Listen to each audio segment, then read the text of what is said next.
Jangan mau ditakut-takuti polisi, suruh urus dulu tuh Verdi Sambo.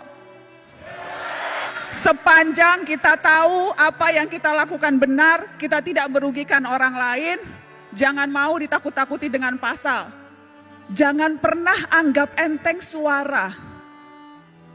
Karena lewat suara, kita bisa didengarkan dan kita bisa memaksa penguasa untuk menuruti apa kehendak rakyatnya. Jangan mau suara kita hanya dihargai 5 tahun sekali di bilik suara doang atau pada saat pilkada.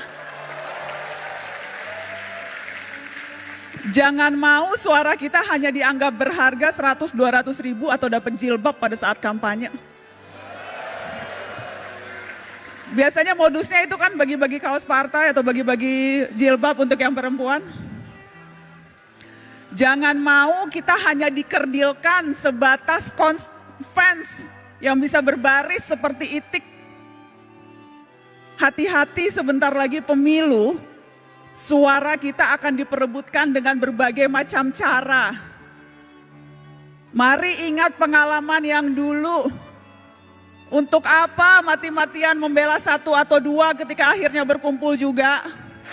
Buat apa musuh-musuhan sampai seolah-olah dunia akan berhenti kalau ternyata yang kalah bergabung dengan yang menang atas nama demi bangsa.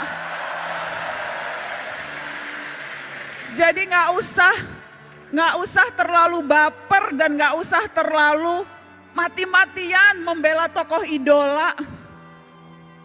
Karena sekali lagi, hitung-hitungan mereka terkadang bukan kita, hitung-hitungannya untung rugi Pak, untung rugi kalkulasi politik aja. Karenanya jangan mau dimanfaatkan hanya suara di 5 tahun sekali, tapi gunakan suara itu terutama di hari-hari ini. Ketika ancaman kita untuk bersuara mungkin saja akan dibatasi lewat rancangan kitab undang-undang hukum pidana di mana semua bisa kena.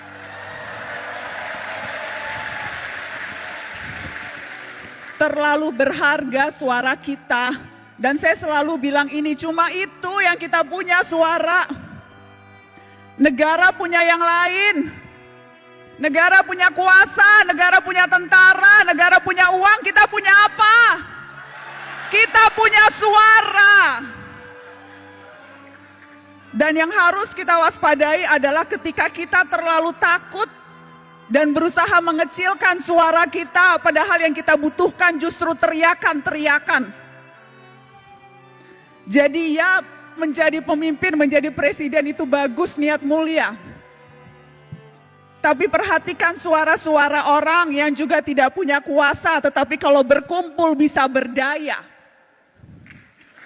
Jadi mari rapatkan barisan. Mari rapatkan barisan dan jangan mau ditipu-tipu. Jangan mau dipergunakan hanya suaranya, tetapi ketika kita menuntut hak-hak kita yang paling dasar, sedasar kebebasan berekspresi dan berbicara, itu kita tidak didengarkan. Tetapi kakak mau menegaskan ini adik-adik. Pergerakan jangan hanya sebatas kerumunan. Pergerakan terutama gerak mahasiswa, jangan hanya sebatas kumpul-kumpul berkerumun. Ya, demonstrasi perlu dan harus terus dilakukan kalau memang strateginya seperti itu. Anak muda hari-hari ini adalah anak muda yang seharusnya pintar memilih dan memilah informasi, mana yang sampah, banyak sampah sekarang di dunia maya, dan mana yang fakta. Mana yang berita, mana yang opini, dan hati-hati mana yang propaganda. Dan kalau sudah yakin, sampaikan itu dengan lantang. Jangan mau ditakut-takuti polisi, suruh urus dulu tuh Verdi Sambo.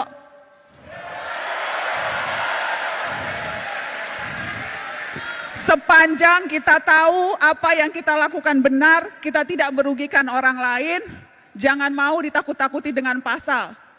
Kita juga bisa belajar pasal-pasal, kita juga tahu apa hak-hak kita sebagai warga negara. Kalau tidak tahu, cari tahu. Jadi jangan mau gampang ditakut-takuti. Dengan cara itu, kita bisa berdaya dan kita bisa memberdayakan orang lain. Dan harusnya itu ultimate goal kita dalam hidup. Bukan hanya memperbaiki kualitas hidup kita sendiri, tapi bagaimana kita bisa memperbaiki kualitas hidup orang lain.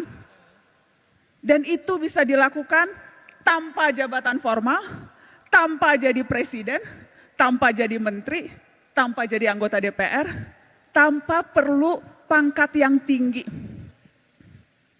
Kita bisa melakukan itu dalam tindakan kecil seharian sekalipun. Karena kuncinya sebetulnya peduli dan bersatu. Kutipan yang selalu saya tunjukkan ke setiap mahasiswa. Ketika Bung Hatta bilang seperti ini, peduli dan bersatu itu adalah kunci. Karena kalau tidak, Indonesia hanya seperti seuntaian gambar di peta